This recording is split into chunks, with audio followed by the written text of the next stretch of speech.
The Nigerian Igbo man is totally lazy, and absolutely lazy in. Please just wait for it.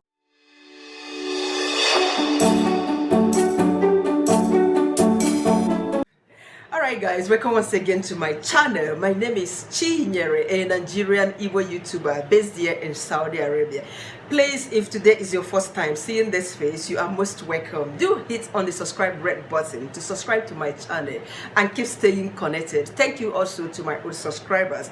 Alright, recently I made a video about the uncommon facts about the Nigerian Igbo men. That is the positive things about being with the Nigerian Igbo men.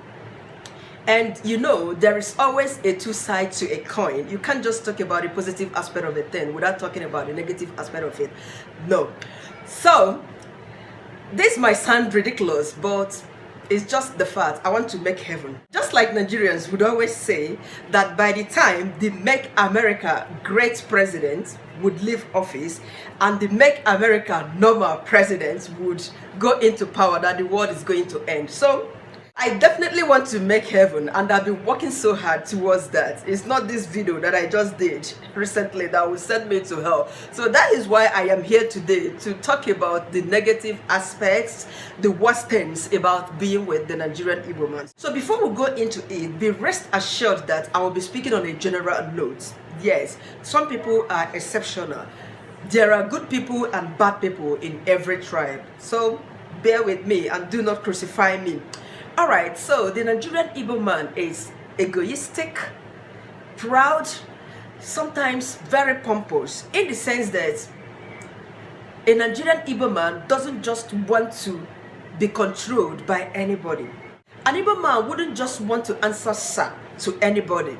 He just wants to be his own boss, his own master, you know, and doesn't just want to be under anybody at all costs. This is the more reason you see most of them that are learning trade under their masters, probably in Lagos or in any of the states in Nigeria. The agreement could be to serve the master for like 3-4 years. He wouldn't just spend up to 1 year there. He would just disappear with the boss's money just to go set up his business because he wants to be on his own and start making money. Yeah, this is why you see them abroad. They don't just like doing menial job for the companies or for anybody. They would like to be on their own. They would rather go into business, trading, exporting goods, or importing into the country where they are staying. This is what they feel comfortable doing. So this is an Igbo man for you. Okay, an Igbo man is not romantic. Generally, Igbo men are not romantic. Sorry to say that. But some of them can be. Understand me. Don't crucify me. But this is just the simple truth. An Igbo man concerns himself with the role of providing rather than being romantic. If you are married or dating a Nigerian Igbo guy, you know, probably you are from one of these African countries or different countries of the world. Just know it that an Igbo man is being romantic to you for the fact that he wants to please you. That is not his making. You know, that is not his calling. It's not his profession. He's not born to be romantic. Sometimes I used to wonder how our parents, you know, gave birth to us. How they did it those years, you know. But the modern Igbo men are romantic, especially those of them who are educated, who have traveled, you know, who have associated with foreign women, foreign people, and see how romantic the Westerners can be. So they are learning and imbibing by this romantic lifestyle of the Westerners. But do not expect an Igbo man to make you tea, serve you breakfast in bed. That is not his tradition. He could be doing that because you are a foreigner. But to a Nigerian woman, I'm not saying to an Igbo woman, to a Nigerian, an Igbo man cannot do that. That is not it. That is not in his nature. An Igbo man is that man who is obsessed about the male child. That's a son. They want a heir apparent. They always want somebody to represent them when they are gone. All children are valued, yes, like they would always say. But to an Igbo man, they emphasize so much on having a male child. I don't know why it is so. This is just their culture, their tradition, which is very bad.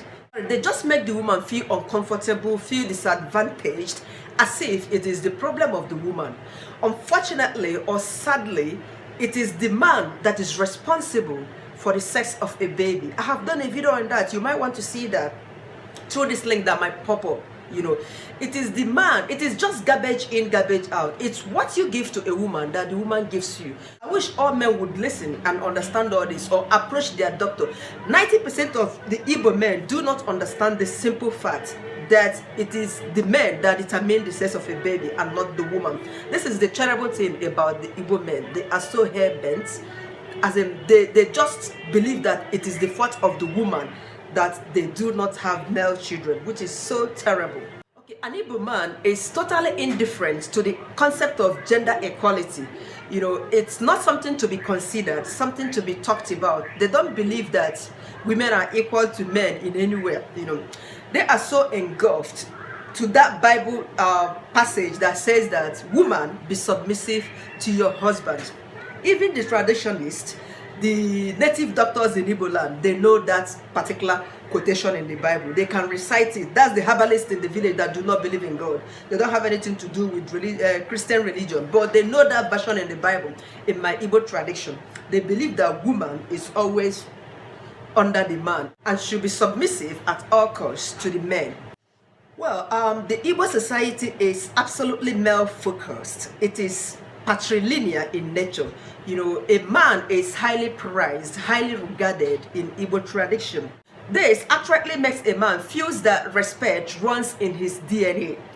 Yes, the way to a man is good food, they said, but the most appropriate means of twisting a man's brain is respect in Igbo tradition. Anyway, frankly speaking, this is not just their personal problem. It is a cultural thing. I am an Igbo person, so I would tell you the truth. You know, they regarded men in the sense that most of the functions in Igbo tradition, women are not allowed to partake in it.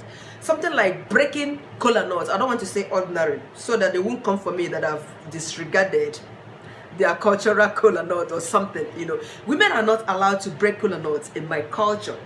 Women are not allowed to perform certain functions. When it comes to bride price, bidding price for a woman, women are not allowed to participate in that. It is only the men would go in an enclosed circle and talk about women's bride price. The women are not involved. Even the Oma does. You know, you talk about seeing masquerade or going to watch masquerade. In some Igbo traditions, women are not allowed to go see masquerade, to run around like the men do. So it is totally a cultural thing that men in Igbo tradition are highly respected right from before they were conceived or before God sent them into the earth. Yes, an Igbo man is absolutely controversial. Somehow, he likes to be in control. He likes to be richer than the wife. Don't get me wrong. I am just saying on a general note. It's not as if they don't like the wives flourishing or something. No. But they just like to be the head, which they are created to be. You know, this is why an Igbo man, no matter how educated the wife is, would someday ask the wife to start staying at home. Sit at home and look after the kids. He wants to be the one providing. He wants to be in charge. This is an Igbo man for you. And sometimes you see them run away from highly educated ladies who are doing so well. You see those ladies, they are doing so well and yet they are single because most Igbo men are afraid of them. They don't want to go and start mingling with a woman who is far more richer than they are. This is just the negative aspect of an Igbo man that I don't like. It's crazy. So an Igbo man is that man who is simply authoritative and possessive. He sees the wife as his property. You know, an Igbo man is just that man who believes that a woman has no church, no surname until she is married. Basically, an Igbo man is not that man who would just suggest to you, I want you to follow me to my church. I want to wed in my church. It's not an Igbo man. It doesn't happen. He would ask you if you are the one marrying him or he's the one marrying you. Do you get that? Or after marrying an Igbo man, sometimes you still see people bearing their maiden name as in their surname, blah, blah, blah. An Igbo man doesn't want that. Some of them who is this over authoritative or possessive would want you to switch to their own surname instantly. In fact, right from that day you wedded him in the church, everything changes about you. You're no longer yourself. So once he marries you, you cannot make an investment in your parents' house. Just like the Yorubas, the people from the West, They are married and they still have shares in their father's property as the women. They can still go to their parents' house and build houses or make tangible investments. But it is not the same when you are married to an Igbo man. In fact, you are all his. Whatever investment you are making, whatever money you are earning is just to your new family, between you and your new family. That's between husband and wife and their kids. An Igbo man is also possessive and domineering in the sense that once you are married to one, you no longer hang out with your male friends. Yes, they don't understand that. They don't take that lightly, you know. Yeah, such lifestyle, as in hanging out with your co-male workers, should be considered past participle.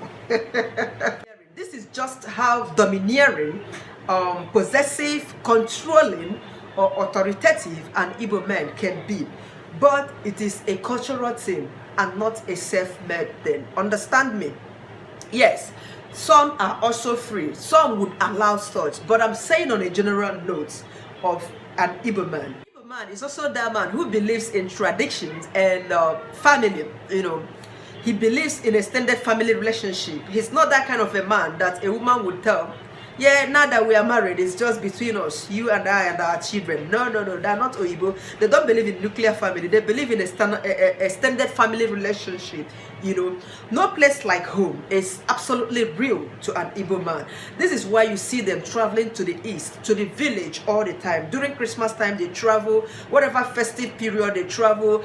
Burial ceremony, whatever, they travel to the village. And you go to the villages, you see the mansions they built in their communities, because they know that once in a while they would visit. They don't just forget where they are coming from. This is not particularly bad of an Igbo man. So, and once you are married to one, definitely expect the sibs to be coming. The parents will always visit, you know, the sib will come visit. This is just common about an Igbo man. Some people don't like this about the Igbo men, but this is just the way they are because of their belief in family and cultural practices. Yes, so an Igbo man is not domestically trained. He's not that man who would want the role of a mom to be delegated to a maid or to anybody. No matter your qualification, your job, or your money acquisition, an Igbo man doesn't care about that. He would always want you to perform the role of a mom and the role of a wife. You would make his food for him, no matter what. Both of you might come back from travel, from anywhere. He would just go straight, have his shower, come and be reading newspaper. But he expects you to go to the kitchen and make or whatever, not the maid. This is an Igbo man for you.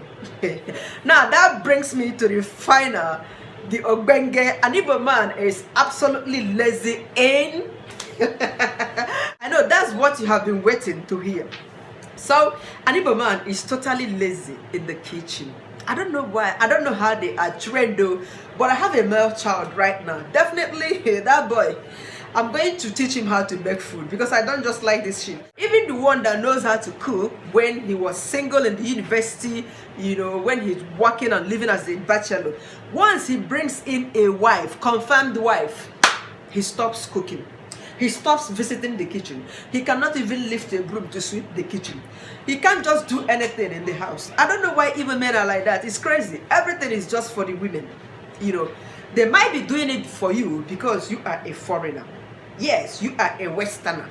They might be doing that for you, just like I've pointed. You know, they might be cooking. You might find him making soup in the kitchen, because he knows that you do not know how to make his kind of dishes. That's why you see him in the kitchen.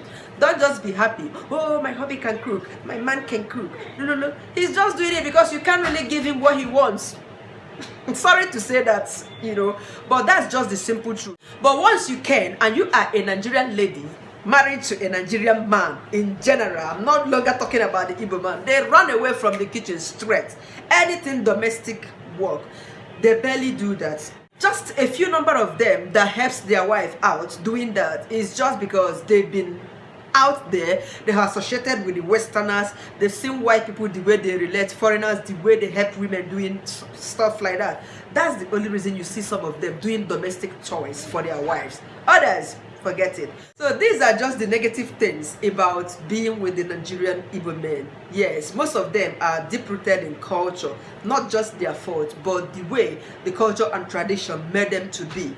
Yes, so sometimes we don't blame them. We, their women, we don't just blame them because we've known the culture, we've known their roots. So we get to like adapt to that system. Yes, but most of days we are not really comfortable with that. But talk, they will tag you a feminist. You don't know your role as a wife. So these are just that. Please, Nigerian men, I just want to ask you guys, plead with you guys to be romantic. You know, call us those pet names, sweet names. You know, act romantically. We like it though. The thing is sweet. So that's it. Thank you so much for joining me today. Please, if you haven't subscribed to my channel, do well to hit the subscribe red button. Thank you so much for your time. Bye for now. Merry Christmas in advance. Bye.